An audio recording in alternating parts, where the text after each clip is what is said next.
وانا ديريكتور بعل مزي حلوة كبابي دكتور إنجنير ليرسينيمي مساجل قالوا زينا إثيوبيا أبزنا برنتان حيت كم زجلته نخل أيزور قوس ريت إثيوبيا نقحت حلوة كبابن أخبار النت حق عوة سرح تسرح يلان لمعت كوريدار كتمان قطرن إلى ونوفر حملوا أثر بخلت أير بمقناس نتريت إثيوبيا لعلا بركتو يوفي يلان قوس ريت إثيوبيا بخلت أير دمزي حمدنا ماين بمكلخال أبي جمجمات عندهم محبرون كبابيون تخرت مقبار حبيران عندي مسارات اتي قوسقاس ببرك هاجر مثل على 15 مليون هزبي مدرخ فيتنا فيت بمفتر افلطو حلوان صريتن كبابن نخلو تغيرو يلان بمرخ تحفاش عبيلكا نلعل 5 مليون هزبي تبصح بمقبار حبرتسب افلطو حقي نخلو مسرحو غليطان بزيون بخل تزور قوسقاس صريت إثيوبيا افلطو حلوة كبابي زيغاتات بمعباي بلصقتي إثيوبيان ولدون من محللاف زخل مسارات من بارو تخايلو يلان كاندي هاجر لخا قوسقاس سالساي زور صريت إثيوبيا مجمار مدلوات إنها تجبر مخانو وسيخن حبيران اسكهم بالن اسسمن 15 مليون ህዝብ በላይ ክሳብ ሕዚ በዘለና ክያዶ ልዕሊ 15 ሚልዮን ፍትለፊት ተራኺብና ኢና ኣብዚ ክያዶ ኩሉ ክፋል ሕብረተሰብ ካብ ዓርሱ እንታይ ትጽቢት ይግበርን ብኸመይ ከባቢና ጽሩይ ንግበርን ብዝብል ብደንቢ ጸሪሑ ንከኣቱ ዝግበር ጎስጓስ እዩ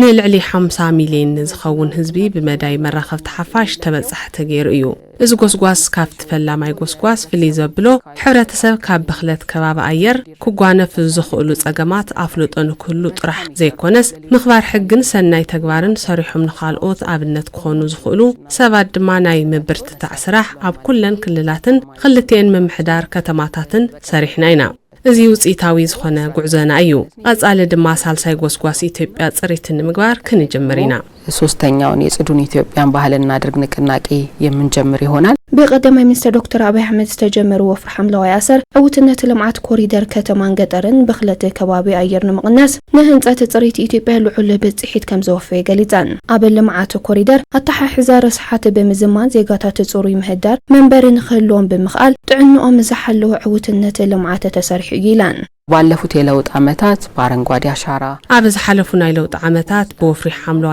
አሰርን ልማት ኮሪደራትን በኽቡር ቀዳማይ ሚኒስትር ዶክተር አብይ አህመድ ተጀመሩ ስራሕቲ ሓለዋ ከባቢ ብዝበለጸን ክጠናኸሩን ባህሊን ክኾኑን ክንሰርሒና በኽቡር ቀዳማይ ሚኒስትር ተጀመሩ ልማት ኮሪደራት ከተማን ገጠርን ሓለዋ ከባቢ ዘወፍዩ አበርክቶ ካብ ንሪኡን ላዕሊ እዮም ንሶም ጀመርዎ ጎስጓስን ስራሕቲ ልማትን ካብ ወፍሪ ሐምላው አሰር ጀሚሩ ዝተሰርሑ ስራሕቲ ከባቢያ ብኽለት ብልዑል ንክቕንስ ኣኽኢሎም እዮም ካብ በብከባቢኡ ፈሰስቲ ረስሓታት ተኣኪቦም ናብ ሓደ ቦታ ንክኸዱ ዝተገበረሉ ኩነታት ብዘይ ኣግባብ ናብ ወሓዝቲ ማይ ዝደፍኡ ሰባት ድማ ተሓተቲ ንክኾኑ ዝተገበረሉ ስለዝኾነ እዚ ንሃገርና ነዊሕ ጉዕዞ እንካይደሉ እዩ ዝብል እምነት ኣለኒ በዞም ልምዓታት ከባቢና ጽሩይ ንክኾኑ ዘኽእል ልምዓት ስለዝኾነ ካብ እንሪኦ ጽባቐን ካብ እንሪኦ ምቾትን ንላዕሊ ንጥዕና ዘለዎ አበርክቶ ልዑል ለውጢ ዝፈጠረ እዩ ለይኣምን